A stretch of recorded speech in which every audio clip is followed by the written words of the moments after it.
Well, good morning, fellas. It's the 27th of January. There's the pool. There's frost on my neighbor's roof. I don't know if I've ever told you guys this. The sun isn't quite up over the mountain out there. You can see your breath as you're outside. I'm not sure if I'll stay out here, but I'm going to talk to you guys about a meeting that I go to every Saturday morning pretty consistently for the last four and a half years. And this morning, usually a couple of the guys will go to like Dunkin' Donuts and they get this, it's like a cardboard box that they have coffee in.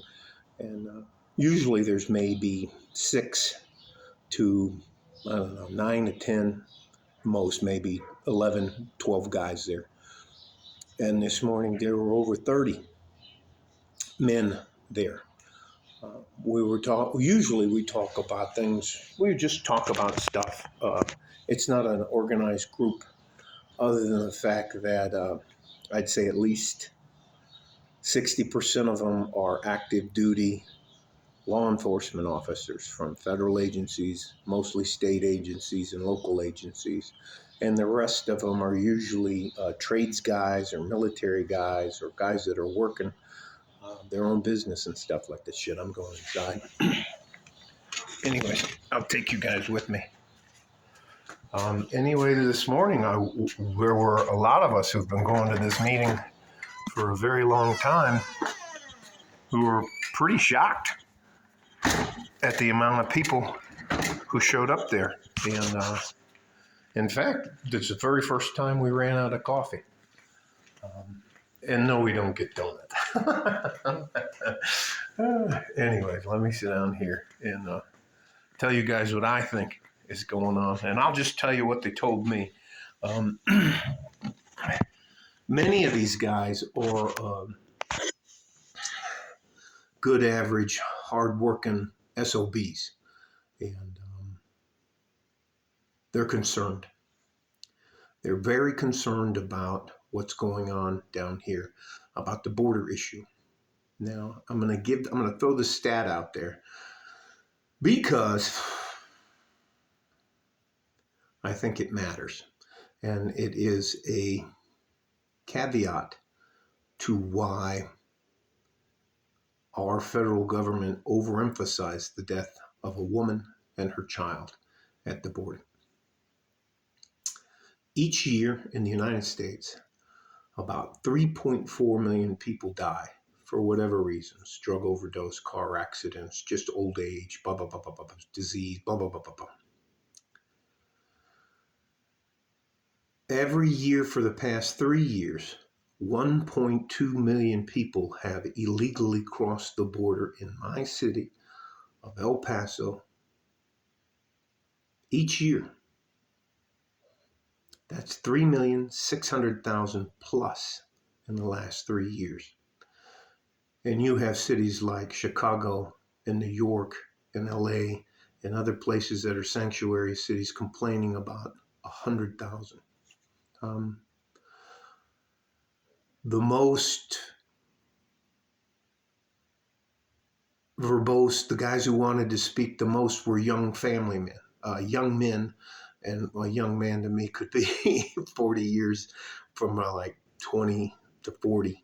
And they were very concerned about what will happen if the Biden administration decides to federalize troops and the National Guard here and try to turn them against the citizens and the state and local government here in Texas. The other thing I can tell you is when a couple of the law enforcement officers spoke, they spoke about receiving help in the form of state and local police officers coming down from, I think it was, he said 14 other states coming down to help out. What I can tell you is that things down here are much more serious than people may believe. There are those of us who have family members, my wife and my mother-in-law.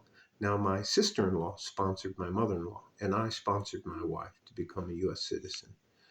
And the rub for me personally, as well as was mentioned a number of times by soldiers, hardworking guys that found a good woman, anyway, it doesn't matter, is why do these people, why does this 1.2 million people get to cut in line in front of all of the people like my wife who waited her turn in line, did the proper application.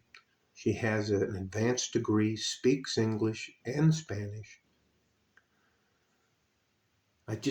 Why do they get to? It took years and tons of appointments and medical appointments and fees and paperwork and interviews and all this kind of crap for my wife to get through this. And these people just come across and they can simply walk in. The other thing is the basis for this entire situation at the Supreme Court, where they said that the federal agencies have the right to access the parks and the border, is because a woman and her child died by trying to cross the Rio Grande at a point where they're not authorized to do so. So our federal government is blaming the state of Texas for something that a woman chose to do on her own, a woman that's not a citizen of our country. I cannot tell you how many times people were talking about Civil War, and all that to say this. I hope somebody in the administration decides to stop pushing this agenda. I'm actually, for the first time, and I talk a lot of smack about MMA and that kind of stuff, but I've seen combat, and you don't want to see that here in the United States. I